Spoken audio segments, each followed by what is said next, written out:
Senhor. Obrigado, Pai. Obrigado pelo que o Senhor tem feito na vida desta igreja, através da vida dos irmãos, apesar da vida de cada um de nós. Obrigado pelo que o Senhor tem feito, Pai.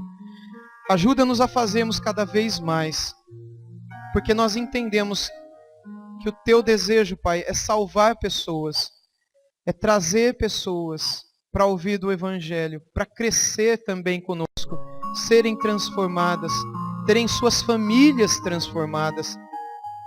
E, ó Deus, nós contamos com a Tua graça, Senhor, sobre nós, com a Tua misericórdia se renovando a cada amanhecer sobre nós.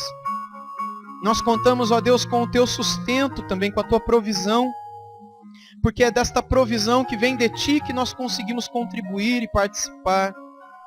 A gente não espera nada de Ti, Pai, porque a gente sabe que as Tuas promessas já nos garantem tudo o que a gente precisa. A gente descansa nas Tuas promessas de que nunca o Senhor vai deixar faltar nada. Nunca há de mendigar o pão, o justo, aquele que teme ao Senhor, aquele que é fiel a Ti. Por isso, Senhor, desperta a Tua igreja para ser fiel em todas as áreas da vida. Cuida da Tua igreja, cuida das famílias desta igreja, famílias que estejam passando lutas financeiras e grande dificuldade. Ajude-os, ó Deus. Abra caminhos onde eles não conseguem ver nenhum. Socorra-os, ó Deus. E quando o Senhor tiver socorrido, não deixa eles se esquecerem do que o Senhor fez. Não deixa eles, ó Deus, voltarem a negligenciar a falta da contribuição. Socorra o Teu povo. Sustente-o, ó Deus. Assim como o Senhor tem sustentado a Tua igreja. Nós cremos que o Senhor há de fazê-lo, porque o Senhor é fiel. O Senhor é fiel à Tua palavra, às Tuas promessas. O Senhor ama o Teu povo e, segundo a Tua palavra, o Senhor tem prazer em nos abençoar. E é tão bom ler essas coisas, ó Deus, na Tua palavra.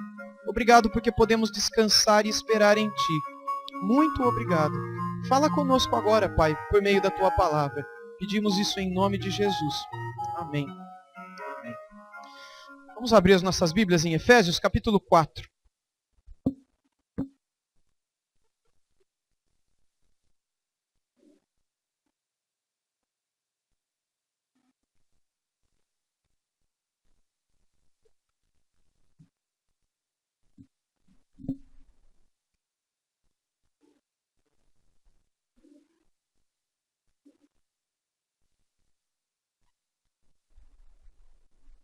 Irmãos, nós temos estudado a Epístola de Paulo aos Efésios já há muito tempo.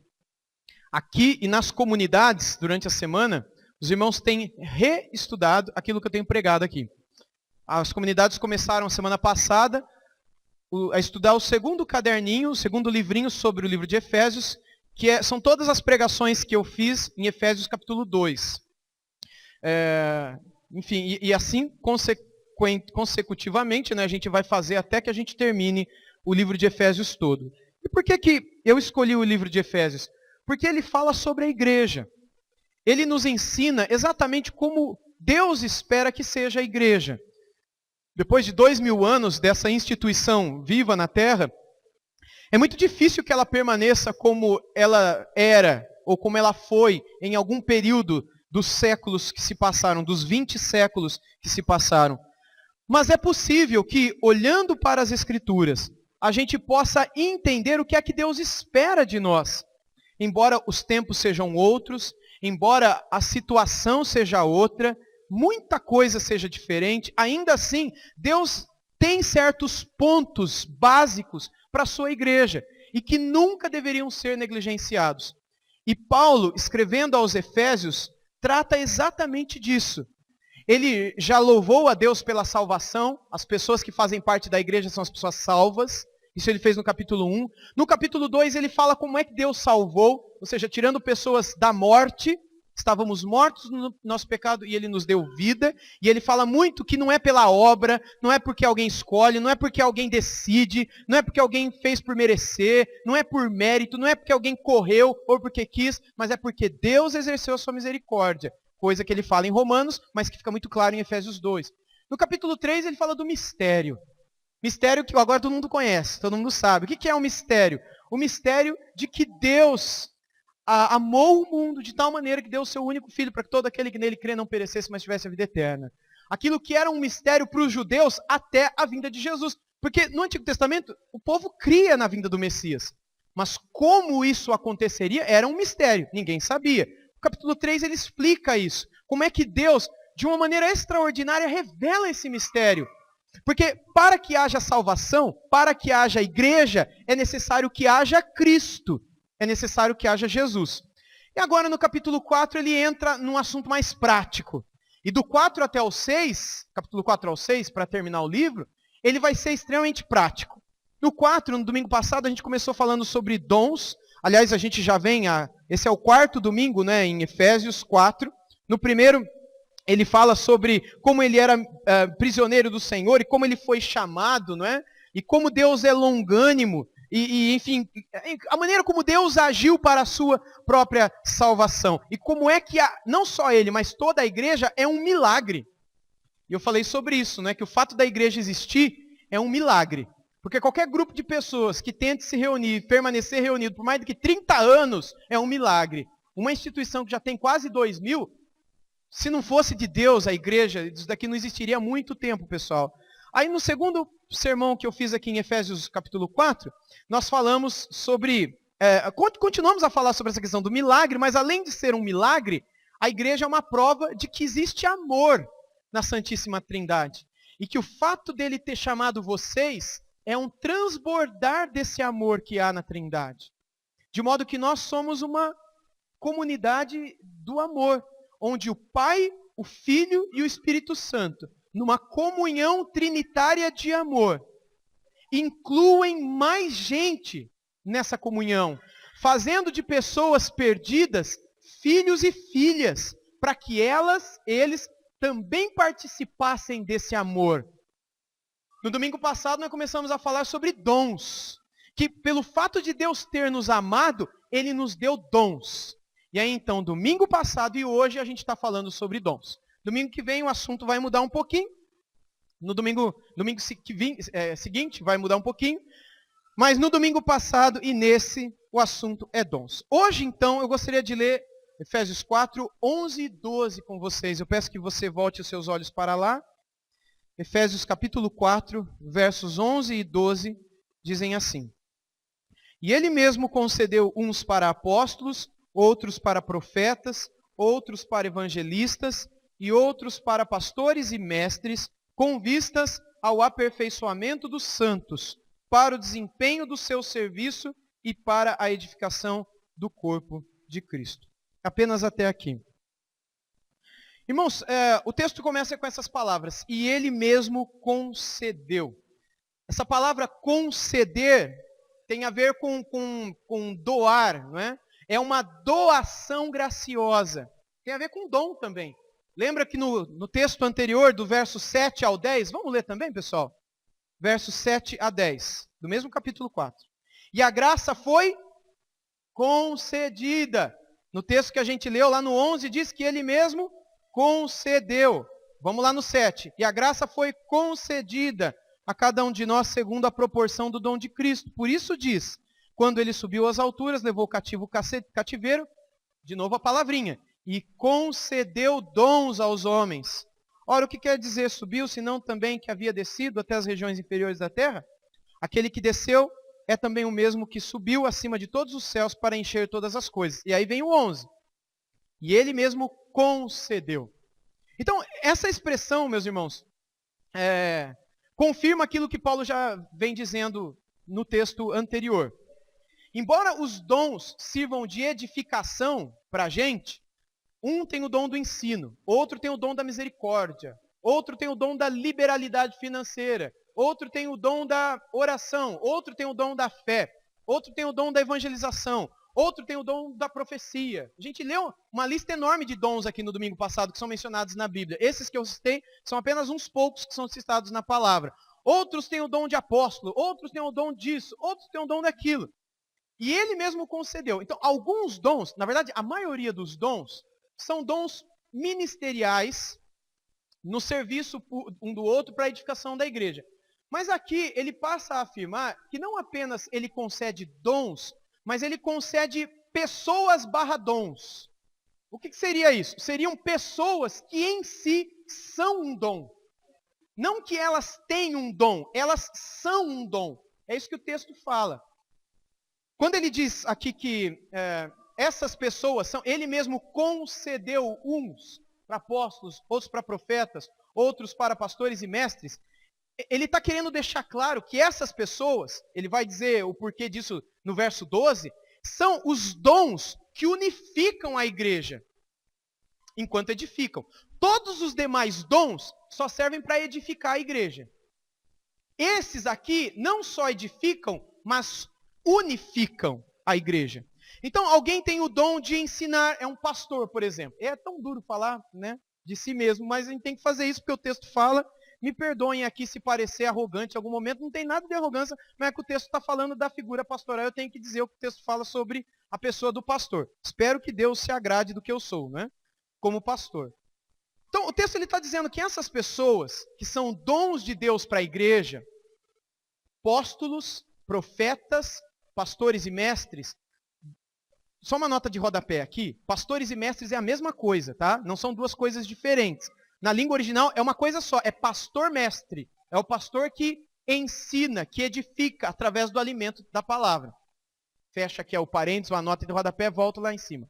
O dom que essas pessoas são à igreja servem para unir a igreja. De modo que a figura do bispo, a figura do pastor, na história da igreja, sempre foi a figura em torno da qual toda a igreja se congrega, se reúne. Sem a figura do pastor, a igreja se dispersa. A figura do pastor não é apenas aquele que alimenta, porque essa é a principal chamada de Jesus. É para alimentar as ovelhas dele. O pastor, Pedro, tu me amas? Te amo, Senhor, alimenta as minhas ovelhas. Tu me amas? Amo, alimenta, apacenta as minhas ovelhas. Ele não é apenas aquele que conduz a água, aquele que conduz ao pasto, à grama, aquele que corrige quando ela está indo no caminho errado, aquele que restaura quando ela está arrependida e quer acertar. Não é só essa figura, mas é também a figura sem a qual as ovelhas se dispersam. E é por isso que são ovelhas. Não existe rebanho de ovelhas. Rebanho de ovelhas, está certo isso? Certo, né? Sem pastor. Vocês nunca vão encontrar um rebanho sem um pastor, porque a ovelha ela não naturalmente vive em coletivos. Ela não tem a capacidade, isso falando de ovelhas mesmo, do campo, de ir tomar água sozinha sem se perder e não conhecer o caminho de volta.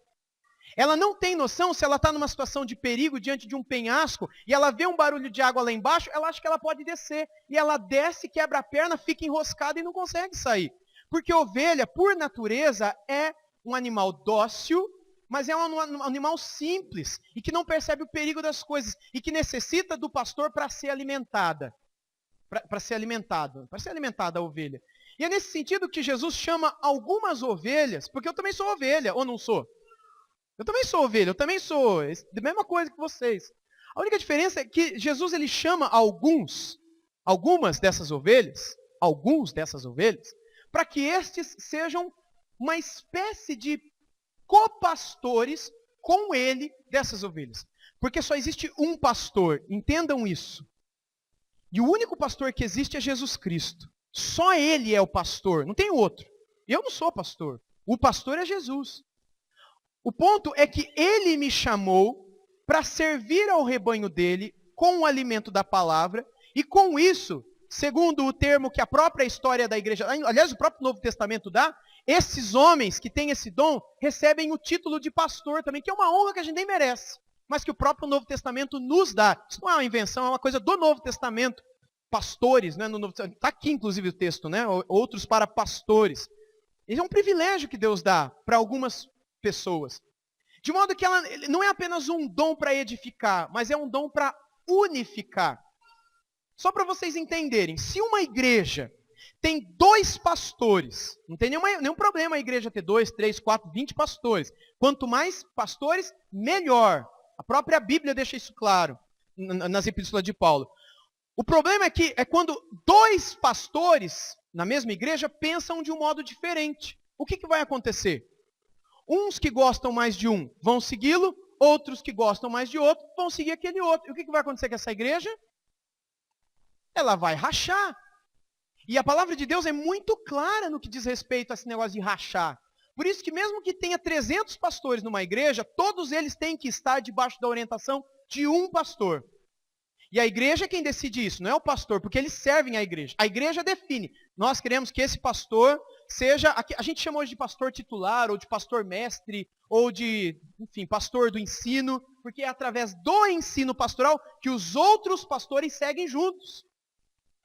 E se em algum momento, lá no meio da caminhada, um pastor fala, eu não concordei, o que esse pastor tem que fazer? Ele tem que ser honesto, procurar o pastor, procurar a igreja, e sair do corpo pastoral, sair do presbitério. A palavra presbitério tem a ver com esse coletivo de pastores que supervisionam o rebanho de Deus. Uma vez isso aconteceu comigo, meus irmãos. Aliás, a única vez que eu pastoreei sem ser aqui diante de vocês, eu era pastor auxiliar de um outro pastor que muitos de vocês aqui conheceram. À medida que o tempo foi passando, e eu comecei a perceber que algumas coisas que ele pensava, ensinava e fazia, principalmente no que diz respeito a casamento, eram bem diferentes do que eu imaginava, o que eu fiz? Eu falei para a igreja? Eu falei para o grupo de jovens? Eu falei para ele, pastor, por causa disso, ele me abraçou, feliz, e falou, amém, é isso aí, não tem problema, o certo é esse caminho mesmo. Porque se eu ficasse ali, o que aconteceria? Eu dividiria a igreja. Então a minha responsabilidade, a partir do momento que eu não concordo, isso eu estou falando de pastor, não tem nada a ver com vocês aqui. Então não é nem para vocês essa pregação, é para mim mesmo, né? Para mim mesmo. Mas o ponto é, vocês precisam conhecer isso. Porque Deus deu esses homens para a edificação e para a unificação da igreja. Mas a unificação, para ser unificação, precisa estar em torno de uma pessoa, que é um dom de Deus para aquele rebanho. E a igreja precisa caminhar com essa pessoa. Eu vou falar um pouquinho mais disso quando eu chegar aqui no Pastores e Mestres. Mas entenda, essas pessoas que são pastores, não são porque querem. No dia que você vê uma pessoa falando assim, eu quero ser pastor. Essa pessoa não é pastor chamado por Deus. Porque pastor não quer ser pastor. Pastor não se chama pastor. Pastor é chamado pastor. Pastor é Deus que chama. Eu já falei várias vezes aqui para você que eu queria ser outra coisa. Aliás, nem missionário eu não queria ser, mas Deus chamou. E o chamado dele é tão convincente, tão irresistível, que hoje eu estou aqui, ó. Estou aqui com vocês. Né? Alguns diriam graças a Deus, outros diriam não sei até quando. Mas estamos juntos, né? Estamos juntos aqui, né? Até que Jesus volte, se Deus quiser. Estamos juntos. E o ponto é que quem dá essas pessoas para a igreja? É o próprio Deus. Então, assim, é chato dizer isso, mas eu tenho que dizer. É Deus que coloca um pastor aqui para a igreja. É Deus que dá um pastor para uma igreja. Não é a igreja que escolhe um pastor.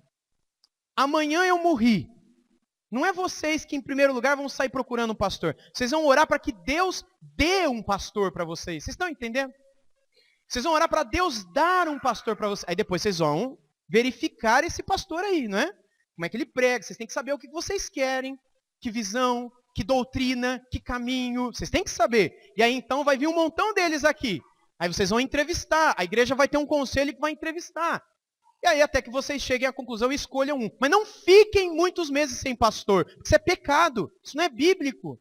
Vocês e qualquer igreja precisam de um pastor. Passou um ano, o pastor mudou de ideia, enganou todo mundo.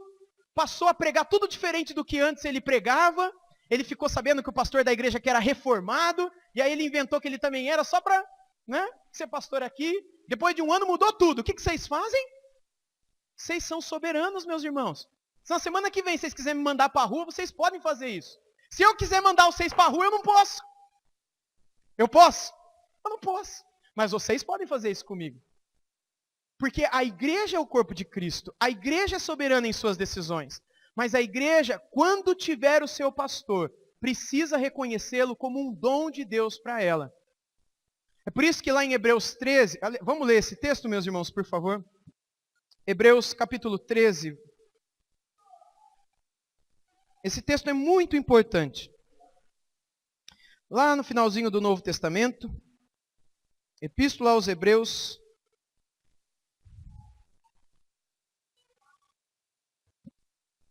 no capítulo 13. Todos acharam? A partir do versículo 17. Hebreus 13, 17 diz assim: obedecei aos vossos guias, são os pastores. Obedecei aos vossos guias e sede submissos para com eles. Por que será, hein? Pois eles velam por vossa alma, como quem deve prestar contas, para que façam isso com alegria e não gemendo, porque isto não aproveita a vós outros. Nesse texto aqui, o autor, o Espírito Santo usa o autor para dizer isso para nós, para todos que não são pastores, na verdade. Obedecei aos vossos guias, aos vossos pastores e mestres, e sejam em tudo submissos a eles. Mas eu não concordo com ele, então tira ele. Ou sai. Mas não tem outro caminho. Ficar discordando é ficar dando murro em ponta de faca, é lutar contra o Espírito Santo. Vocês estão entendendo? Eu não sou Espírito Santo, não é isso que eu estou dizendo. Mas se é a vontade do Espírito que o pastor permaneça, e você discorda dele, ou você levanta a igreja para tirá-lo, e isso é legítimo, isso não é pecado, viu? Você pode fazer isso, se você quiser. É só você chamar um grupo aí, levantar e falar, olha, o pastor tem que sair por isso, isso, isso, isso e isso. E se a igreja entender, a igreja é soberana para isso. Mas se a pessoa falar, não quero fazer isso, a última coisa que você tem que pensar na sua cabeça fazer é ficar na igreja discordando de tudo que o pastor fala, do que o pastor pensa, da visão do pastor, disso que o pastor, isso, e continuar. E muitas vezes ficar falando dele, ou enfim, ou do ministério, ou da visão. Isso, meus irmãos, é a pior coisa, porque isso traz tanta tristeza para o pastor, tanto gemido que ele inclusive cita aqui, que vocês pensam que o pastor não fica sabendo, né? Pior que o pastor sabe. E o pastor ainda assim, enfim, deixa isso para lá. Mas o pastor sabe. E isso traz muita tristeza. Muita tristeza, mas muita mesmo. E o que ele diz aqui? Ele diz que os pastores que hão de prestar contas diante de Deus pela vida de vocês, e eu sei que eu vou prestar conta diante de Deus pela vida de vocês. Por isso que eu preciso conhecer o nome de vocês. Preciso saber de vocês. De vocês que estão aqui, que congregam sempre, que são ovelhas mesmo, né? Essas pessoas precisam ser conhecidas, porque eu vou prestar conta diante de Deus da alma de vocês. E ele orienta vocês a serem as melhores ovelhas possível, para que no dia que eu for prestar contas a Deus, eu não preste contas com gemido ou outra coisa mais, mas fazendo com alegria. O que você fala da Raquel, pastor? Aí fala com alegria, né? O que você fala da Geni? Ixi, não, com alegria também. Do Fernando, né? Não, com alegria também. Deus espera, por essa palavra aqui, que as minhas palavras a Ele, no dia que eu vou ter que prestar conta por vocês, sejam com muita alegria. E para que isso aconteça, é necessário que hajam essas duas coisas que estão no versículo 17, no comecinho. Obedeçam e seja submisso a cada um deles. Por quê? Porque eles são um dom de Deus à igreja. Existe muito desrespeito com relação à pessoa do pastor. Eu não estou dizendo que isso acontece aqui. Aqui também de vez em quando acontece. Mas de um modo geral isso acontece muito nas igrejas. Muito desrespeito. Eu não digo discordar do pastor, porque discordar, gente, vocês podem discordar à vontade, qualquer um, né? Isso é normal discordar. Discordar não é ter desrespeito. E eu não preciso explicar para vocês o que é desrespeito, preciso. Vocês sabem muito bem o que é isso. E existe muito isso. E isso é muito sério, meus irmãos. É muito sério. Só existem dois caminhos para um descontentamento pastoral. É tirar o pastor ou procurar outro pastor que seja do teu agrado. Que seja um homem de Deus segundo os seus padrões pessoais. Que tenha o perfil de um pastor que você acha que o pastor tem que ter. Numa cidade como a nossa, tem dezenas de igrejas, com dezenas, talvez centenas de pastores. Você pode procurar. Isso não é pecado, viu? Eu nem deveria estar falando isso, porque eu queria que todo mundo ficasse aqui. Mas eu estou sendo honesto com vocês, como eu sei que eu tenho que ser diante de Deus.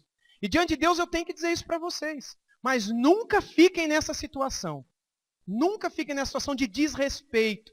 Acontece muito isso, né? Desrespeito com o pastor e com família de pastor. Casos e mais casos que eu sei de pastores que morrem.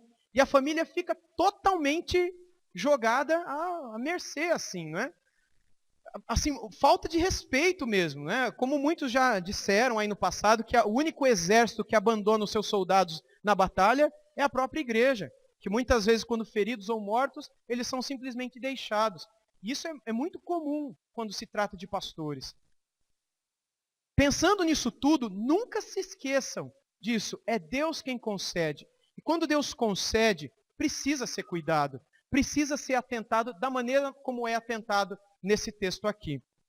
O texto continua dizendo, meus irmãos, o seguinte, ele fala, uns para apóstolos. O que eu gostaria de falar um pouquinho com vocês sobre isso? Uns para apóstolos. Aqui o Espírito Santo ele aponta para a realidade do fundamento da igreja. Porque ele diz aqui, vamos ver o texto todo mais uma vez? Ele concedeu uns para apóstolos, outros profetas, evangelistas, pastores e mestres. Para quê? O verso 12 diz o quê? Com vistas ao aperfeiçoamento dos santos. É para isso que existe pastor, apóstolo, profeta e mestre. É para aperfeiçoar os santos para o desempenho do seu serviço, do serviço dos santos, da igreja, para a edificação do corpo de Cristo. É para isso. E aí ele fala aqui dos apóstolos, não é? E os apóstolos e profetas, eles já haviam sido mencionados nessa epístola aqui 2 vezes. Vamos olhar ainda em Efésios, capítulo 2, verso 20. Abra lá comigo, por favor.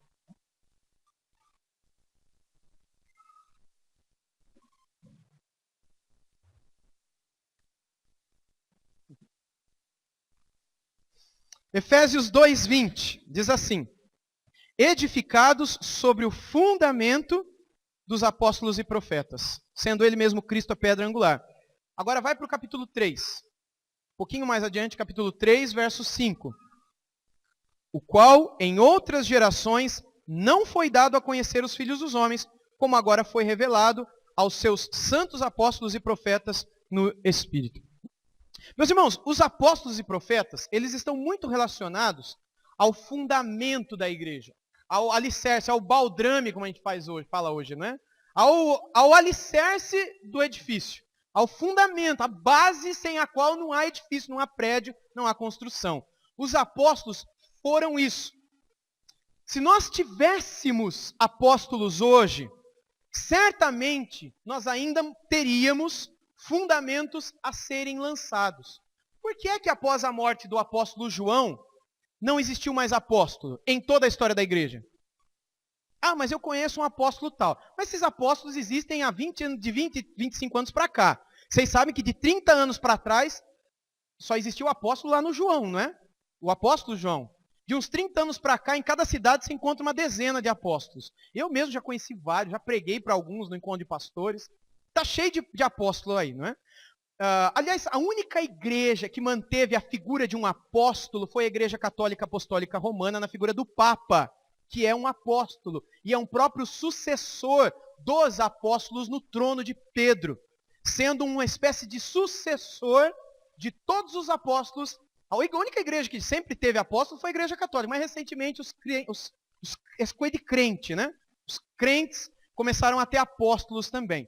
Numa defesa desses movimentos de renovação apostólica que tem surgido, ou de reforma apostólica, como eles têm chamado, nesses últimos 20, 30 anos, eles dizem que os apóstolos de hoje são diferentes dos apóstolos daquela época, não é? Eles dizem que os apóstolos de hoje estão mais relacionados a alguém que fundou um ministério, que começou um ministério novo, começou uma igreja nova, que funciona como se fosse um missionário, porque a Bíblia fala de vários apóstolos que não eram os 12.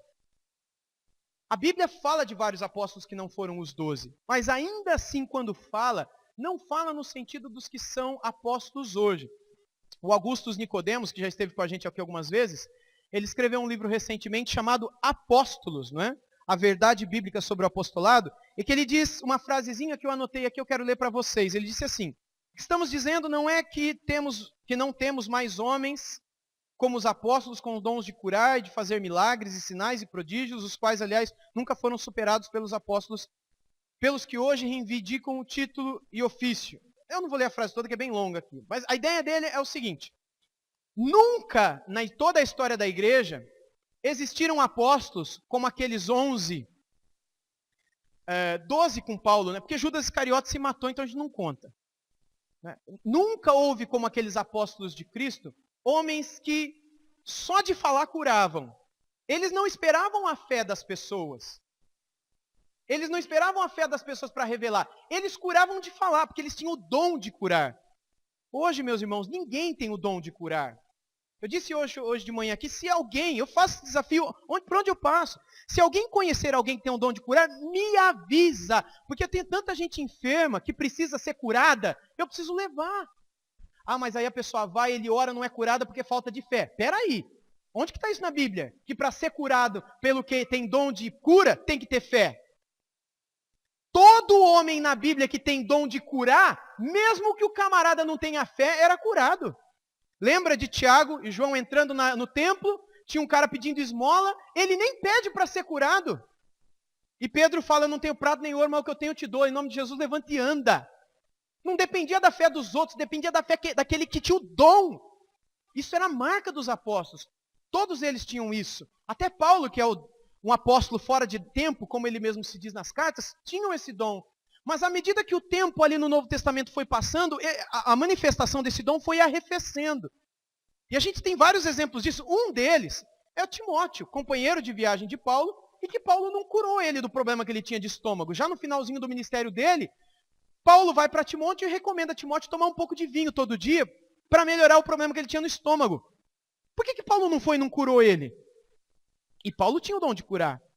Porque depois daquele momento inicial da história da igreja, essa manifestação sobrenatural e extraordinária dos dons foi se arrefecendo. E isso entrou na história da igreja de uma maneira muito natural. Eu não digo com isso que Deus não cura mais, porque Ele cura sim. Mas não existe mais uma pessoa com o dom de curar, porque se tivesse, a gente poderia levar todo mundo doente lá. E Ele ia curar todo mundo, independentemente se tem fé ou se não tem. Vocês conhecem alguém assim hoje? Se você conhece, levanta a mão agora, que eu estou com um problema de labirintite, eu preciso ser curado. Vocês conhecem? Tem muita gente aqui doente que precisa ser curada também. Mas não existe essa pessoa mais. A mesma coisa é o dom da revelação. Tem muita gente que diz que tem esse dom, mas por que ele era específico dos apóstolos? Porque hoje, se você conhece alguém que tem o dom da revelação, também me avisa. Tem um monte de vocês aqui que precisa tomar decisões importantes na vida. Eu mesmo, nesses próximos dias, eu tenho que tomar algumas decisões muito sérias. E eu preciso saber qual decisão tomar. E eu preciso ter uma revelação. E se a pessoa tem o dom, ela vai me falar. Ela não vai ter mais ou menos o dom. Ela não tem o dom meia boca. Ela não tem o dom que se eu tiver... Gente, não existe isso. Isso é coisa de crente moderno. Isso é coisa de igreja do nosso tempo, que pega esses dons lá de trás e querem viver aquela situação dos apóstolos hoje e fazem uma atrapalhada. Isso é uma vergonha para o Evangelho de Cristo. Uma vergonha para o Evangelho de Cristo. Mas naquele tempo existiam apóstolos de verdade. Eu não conheço nenhum apóstolo desses modernos que por onde passam a sombra cura. Tem uns aí que de vez em quando fala que enxuga o suor com a toalha, né? Vende a água que ele bebe depois que sobra. Sabonete, mas esse não é usado, é novinho. De arruda, precisa tomar banho. Vende vassoura, né? Para limpar a casa.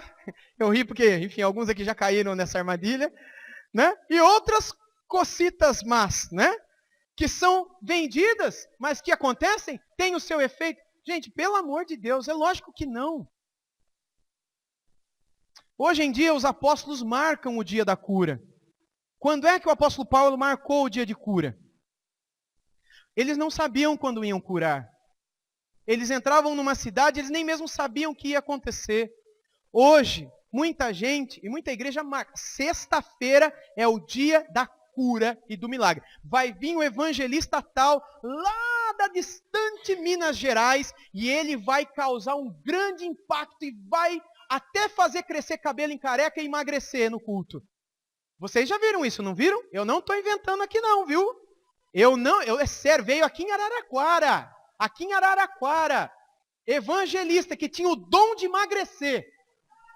Teve alguns que vieram me perguntar se podia ir. Eu falei, está amarrado. Falou que nasce cabelo olhando para minha cabeça. Também falei que estava amarrado, né? Porque aí, meus irmãos, a coisa vai e vai solta. Onde já se viu isso? Quando é que Pedro sabia que ia curar? Quando é que ele sabia que ia expulsar demônios? Essas são marcas desses apóstolos, profetas do nosso tempo. mas não são como eram naquele tempo. E o nosso fundamento é aquele, meus irmãos. Eu falei uma coisa hoje cedo, eu quero repetir hoje de noite, porque está muito em moda entre os jovens, de ter a mente aberta, pensar fora da caixa. É tão bonitinho falar, mas é tão ignorante e besta falar um negócio desse. Tem até um ministério evangélico que fala pensando fora da caixa.com.br, de um pastor lá de São José dos Campos. E eu sempre digo, já falei para esse pastor, eu penso dentro da caixa. Para mim a caixa está fechada, é a Bíblia, e é só ela. A minha cabeça é a mente de crer. Que negócio de mente aberta? Mente aberta, não, eu acho que negócio de drogas, né? Não, eu acho que tem que ter uma mente aberta. Homossexualismo, tem que ter uma sexualidade, antes, fora, depois, durante o casamento. Tem que ter a mente aberta, os tempos mudaram. Mente aberta você vai ter lá na outra igreja, se você quiser. Lá na outra, aqui, a minha ideia é essa, é mente fechada. Teologia fechada, caixa fechada. E a Bíblia já tem tanta coisa para a gente pensar, mas tanta coisa para a gente aprender, eu vou ficar com a cabeça, com a janela aberta para quê? Ciente de que nela está tudo que eu preciso. Se eu ficar com a mente aberta, meu irmão, vai entrar cada porcaria nessa minha cabecinha fraca, mas tanta porcaria, eu fecho de propósito, para que ela seja conformada a essa caixa que é a palavra de Cristo. Se a caixa de Cristo, a mente de Cristo, a Bíblia, que está fechada, ninguém acrescenta nada e nem tira nada dela, é o que está lá. Se ela não mudar a minha mente, você acha que é um ventinho que vem da janela aberta que vai mudar? Cabeça aberta, nesse sentido aqui, é oficina para o diabo trabalhar. Toma muito cuidado com esses pensamentos que vêm por aí. Não, a gente tem que pensar diferente. Esse negócio que a Bíblia fala de que o homem é o cabeça da casa. Eu ouvi isso desse pastor. Mente aberta. Quem é que disse, inclusive, que é homem e mulher, que é família? A Bíblia fala homem e mulher. Mas a gente vê manifestações de amor entre homem e homem. Homens que se casam e cuidam de crianças melhor do que casais heterossexuais. Tem que ter mente aberta. Fica lá longe. Essa mente aberta. É tudo aberto para longe, né? Enfim, o texto continua falando, além dos apóstolos, profetas. Esses apóstolos, então, são aqueles que lançam o fundamento. Os profetas, é pouco falado no Novo Testamento sobre eles, mas 1 Coríntios 14, 1, eu gostaria de ler esse texto com vocês. Vamos lá. 1 Coríntios 14, verso 1. Num certo sentido, meus irmãos, o Novo Testamento afirma que todos os cristãos devem procurar e pedir por esse dom aqui, o dom de profeta. Todos. Todos vocês, homens e mulheres. Vocês me ouviram, irmãs? Homens e mulheres, todos devem pedir por esse dom. Olha o que está em 1 Coríntios 14, 1. Segui o amor e procurai com zelo os dons espirituais, mas principalmente que profetizar. É o único dom na Bíblia que fala que você tem que procurar. O dom de línguas não é falado. Se você não veio hoje de manhã aqui, a gente falou só sobre o dom de línguas a manhã inteira. Procure no canal da igreja no YouTube. Está lá o estudo daqui a alguns dias, semanas, horas, meses. Depende do Dani. Né? Procure lá. O dom de profecia é o único dom que você tem que procurar. Você pode pedir hoje à noite, Deus me dê esse dom. Porque Paulo fala aqui que você tem que procurar. Se você nunca pediu, você está em falta. Mas o que é esse dom? Eu vou explicar usando o dom do Antigo Testamento, que é a maior ilustração que a gente tem. Como é que era no Antigo Testamento? Catava um profeta, latava Deus. E aí estava o povo. O que o profeta fazia? Ele ouvia Deus e dizia, assim diz, e falava o que o Senhor tinha para dizer. Não é? Normalmente coisas relacionadas ao presente e normalmente também coisas relacionadas a um futuro, como consequência daquele presente, da reação deles. Se, por exemplo, vocês não abandonassem o pecado no presente, no futuro eles iam sofrer certas consequências. Isso era um profeta, era um canal. Melhor definição para mim é de Jeremias, que o profeta é boca de Deus. Ele é instrumento. Ele é um vaso que Deus enche e derrama onde Ele quer. Não dá para falar tudo que eu anotei aqui, tudo que eu estudei para passar para vocês, mas eu quero resumir da seguinte maneira. Eu estou pregando aqui sobre qualquer coisa, e aí no final do culto alguém me para ali e fala, pastor, parece que você passou a semana inteira dentro da minha casa, ouvindo todos os meus problemas, entendendo, oi pastor, o senhor respondeu tudo que eu precisava ouvir essa noite, agora eu sei o que fazer. Já aconteceu isso com você? Não necessariamente aqui me ouvindo pregar, mas em outros lugares? De parecer que o pastor, ele descortinou a tua vida, ele falou tudo para você. Você sabe o que é isso? Isso é o dom de profecia. O pastor sabia? Ele ficou a semana inteira lá do lado de fora da sua casa, na janela, ouvindo, atrás da porta? É lógico que não. Como é que ele então pôde falar exatamente com você? Porque Deus usou ele como boca para falar com você. Ele foi só um canal. Ele foi só um instrumento. Ele é um tubo, um cano de PVC, que tem que estar bem limpinho, para que a água da vida vá atrás, passe e alimente, purifique, transforme. Isso é o dom de profecia. Qualquer um pode ter. É você conversando com alguém, de repente numa palavra que você dá, alguém no trabalho pede um conselho, você nem fala de Jesus, mas no meio daquele conselho a pessoa, é isso. Deus te usou para ajudar alguém. Às vezes é um irmão na fé, às vezes não é. Ou Deus te usando para evangelizar alguém. Ou você acha que o poder está em você? Que a capacidade está em você? Não está em você, está nele. Ele só usa você. E esse usar de Deus é o dom da profecia. De você profemir. Essas duas palavrinhas gregas, que é a ideia de alguém que transmite algo que vem de outro. É alguém que é um usado, que é um instrumento para chegar a outro. Esse é o profeta, qualquer pessoa pode ser. Existem aqueles profetas que são levantados por Deus para revelar algo que está para acontecer num futuro distante. Esses são mais extraordinários. Como Ágabo, no Novo Testamento, que profetizou uma grande fome que aconteceria. Eu creio que Deus pode continuar fazendo isso hoje. Mas no Novo Testamento, gente, isso aconteceu 2 vezes só. Em todo o período do Novo Testamento, que durou mais de 70 anos, 2 vezes. Não acontecia todo o culto, todo final de semana tinha uma senhora que tinha o dom de revelação, todo mundo procurava ela para saber se viajava ou não de avião na semana que vem. Como acontece hoje em dia. Não tinha isso. Na história da igreja, eu contei alguns casos para vocês, de recentemente, pastores que também, de uma maneira extraordinária, antes de morrer, e um bem antes de morrer, revelou coisas que aconteceriam 15 anos depois, com um nível de detalhes impressionante. Mas quantas vezes isso aconteceu na vida desses homens? 1 vez. Eu não creio que Deus não possa fazer. Eu não creio que está fechado nada disso. Eu creio que Deus pode continuar curando. Você não conhece gente que foi curada por Deus? Eu conheço. Eu já orei por pessoas que estavam muito mal e foram curadas. Mas isso significa que eu tenho o dom de curar? É lógico que não, meus irmãos. Eu já orei por um monte de gente que morreu. Eu vou orar por vocês hoje à noite. Mas eu já orei por algumas pessoas que ficaram curadas. Por quê? Porque o dom não está na gente. A capacidade de curar ainda existe. Mas o perfil de ter uma pessoa com esse dom, isso daí era uma marca daquele tempo, daqueles homens. Isso ficou claro para os irmãos? O texto continua dizendo, não é? Vamos voltar lá no verso. Outros para evangelistas e outros para pastores. Aqui a gente já vai encerrar, que aqui é um pouco mais tranquilo. Evangelistas são pessoas que Deus capacita para serem usadas de uma maneira assim constante, como pessoas que levam o evangelho.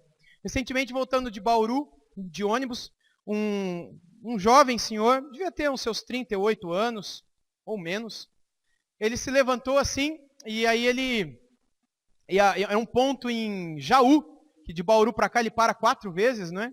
Num ponto em Jaú, perto do McDonald's, ele levantou, e eu estava lá atrás, aí ele foi entregando folheto. Com o Salmo 23, uma palavrinha lá, um desafio, e o endereço de uma igreja lá de Bauru, de Jaú. Entregando, muito educado, assim, muito gentil, e de uma maneira muito bonita. Eu recebi eu sou o incrédulo, porque ele não me conhece, né? Nunca viu na vida, ele entregou com tanto amor, querendo salvar minha alma, e eu agradeci a ele, né? Mas não dava tempo, porque ele já ia descer. Ele foi meio esperto, porque ele deu o folheto, parou no ponto e ele desceu. Mas antes de descer, ele parou e ele disse, olha pessoal, agradeço porque vocês pegaram esse folheto. Eu quero só dizer para vocês, se vocês puderem, leiam. Nesse folheto tem mensagens que podem mudar a vida de vocês para sempre. Que Deus abençoe cada um de vocês. Aí deu as costas e desceu. Eu não sei quantas vezes ele faz, mas normalmente pessoas assim, que têm esse ímpeto, esse impulso natural, são pessoas com o dom de evangelista. São pessoas que o tempo todo, em cada oportunidade, eles viajam com folheto no porta-luva. Em cada pedágio que para, entregam folheto. Eles andam na rua e a hora que passa aqueles meninos, aquelas meninas lá na rua pedindo dinheiro, que a gente sabe muito bem para que é, eles dão um folheto. Às vezes dão até uma moedinha, mas dão um folheto e fala de Jesus. Eles não conseguem viver sem isso. Isso não significa que é apenas eles que evangelizam. Todos nós temos essa responsabilidade. Mas existe um grupo que Deus dota com uma capacidade de fazer isso de uma maneira... São os missionários. E o texto fala aqui também sobre pastores e mestres. E a figura dos pastores e mestres, ela é muito especial, ela é muito particular, porque ela é aquela figura que liga o período apostólico com toda a história da igreja. Porque esses são os únicos personagens, digamos assim, que não cessaram desde o início do cristianismo. E são os únicos que vão existir para a alegria de uns, tristeza de outros, até Jesus voltar. Os únicos são os pastores. E é em torno dessas pessoas que a igreja se une, que a igreja se liga, que a igreja é edificada, que a igreja é exortada, e que muitas vezes a igreja tem que se levantar para arrancar ele, porque ele não está sendo fiel à palavra, ele não está estudando, ele não está orando, ele não está agindo como um pastor. Então a igreja se levanta para tirá-lo. Não para corrigi-lo, porque é difícil corrigir, né? Tem pastor que ouve e tudo mais, isso mesmo. A maioria, vocês sabem disso, a maioria, se você confronta, ele espana e sai fora. Não é? É por isso que a igreja precisa ter o máximo de honestidade e de transparência e de respeito possível pela figura do seu pastor. Seja ele quem for. O tempo já se foi, meus irmãos, e não dá tempo de eu expor tudo aquilo que eu gostaria. E o texto é tão rico que eu não vou matar aqui a palavra do Senhor, como alguns disseram no passado. Eu vou deixar para a próxima oportunidade que nós teremos para eu continuar a pregar o que eu estou pregando hoje aqui. O texto é muito rico. Eu imaginei que eu conseguiria pregar 2 versículos hoje à noite, mas eu nem consegui terminar o 11. Então, na próxima oportunidade, nós iremos, então, ir mais adiante. Eu quero só concluir, meus irmãos, com aquilo que eu comecei. Quando eu recebo um dom, eu oro a Deus por esse dom. Para que Deus multiplique esse dom, para que Deus use esse dom, para que Deus me abençoe com esse dom que eu recebi para abençoar outras pessoas. Eu disse no domingo passado que quem tem dom na igreja? 50%, a maioria ou a minoria?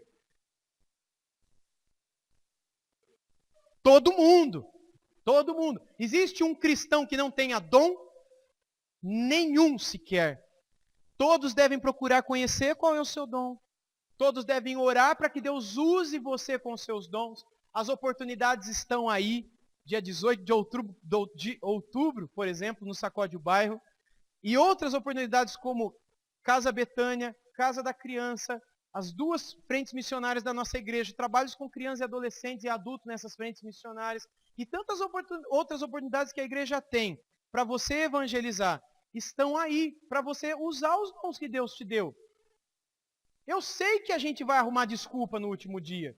Porque Jesus mesmo já previu isso numa das parábolas, que muitos vão chegar naquele último dia e vão dizer, Senhor, eu sabia que o Senhor era isso, o Senhor era aquilo, e por isso eu guardei o teu dom, está aquele de volta. Tem muita gente que vai pegar o dom que deu, recebeu e vai, Deus, está aqui, ó, o dom que o Senhor me deu. Do jeitinho que o Senhor me deu, bonitinho.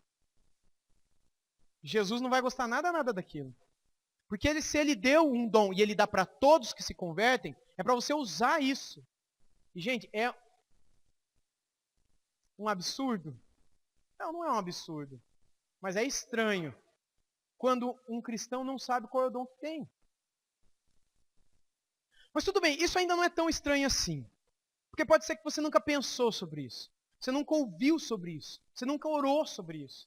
Mas agora que você já ouviu sobre isso, já entendeu que todo mundo tem um dom. E se você não orar a Deus para compreender qual é o teu, e não orar a Deus para Deus usar esse dom, aí é muita negligência da sua parte. Muita negligência. Você tem que pensar se realmente você é um convertido ou uma convertida. Pelo fato de você ser simplesmente um peso morto dentro de um corpo.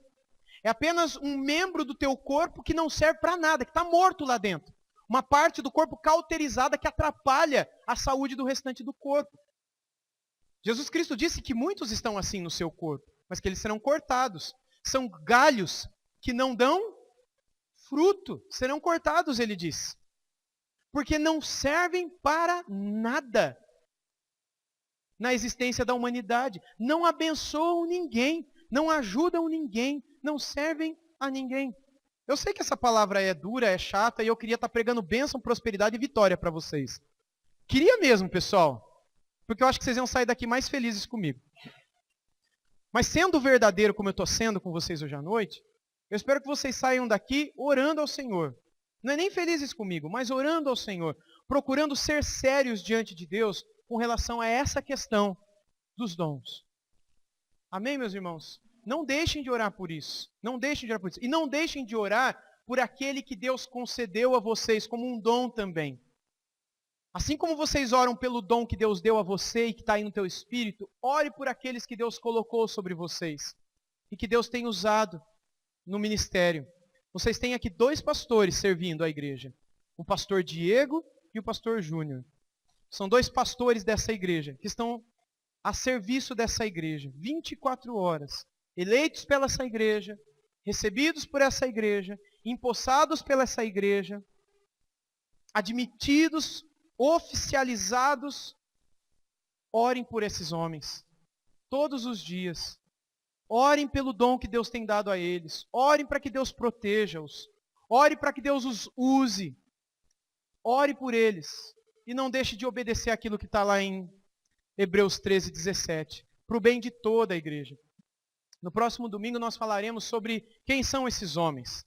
E se isso inclui mulheres também. Porque recentemente a nossa igreja, a Convenção Batista Brasileira, não aqui, não é? Ela admitiu a ordenação de mulheres pastoras, não é? Na outra domingo a gente vai falar sobre isso, se isso é bíblico ou não. Porque tem muita gente fazendo tanta coisa que, infelizmente, não é bíblico. E outras coisas mais relacionadas a pastor. No outro domingo a gente vai estar falando sobre isso. Orem por mim e que o Senhor, pela sua palavra, possa instruir essa igreja, para que enquanto ela existir, ela possa agradar ao Senhor em tudo que fizer. Amém? Vamos orar? Senhor Deus, obrigado por essa noite. Obrigado por podermos meditar tão brevemente, Senhor, na Tua palavra, num texto tão pequeno dela, mas tirando, ó Pai, aquilo que Ele tem para a nossa vida no tempo de hoje. Esse assunto dos dons é tão importante, Senhor, e tão prático. Não tem nada de teórico aqui, ou de teológico, mas ele tem a ver com o dia a dia e com a maneira como a gente ajuda, serve um ao outro. E eu peço, Senhor, desperta toda essa igreja para que ninguém deixe de conhecer qual é o seu papel, a sua função no corpo de Cristo. Que cada um possa ser usado por Ti, Senhor. Que cada um possa ser um instrumento nas Tuas mãos para abençoar, para chorar com quem chora, para sorrir com quem sorri, para edificar aqueles que são pequenos ainda, para exortar aqueles que estão em erro, para consolar aqueles que estão em desespero, para confortar aqueles que estão fracos. Desperta, ó Deus, cada uma dessas pessoas, dessas vidas, para que nenhum de nós vivamos nesse mundo como quem come e bebe e amanhã morre, sem fazer absolutamente nada que sirva ao próximo, como um sinal do nosso amor pelo outro, pelo próximo. Usa-nos, Pai, usa-nos para que tudo aquilo que a gente tem aprendido na Tua palavra possa ser visto na segunda, na terça, na quarta, na quinta, na sexta, no sábado. E que aquilo que a gente vai aprender no domingo seguinte possa ser praticado na segunda, na terça. Transforma-nos e usa-nos para a Tua honra e para a Tua glória. Te pedimos em nome de Jesus. Amém. Amém.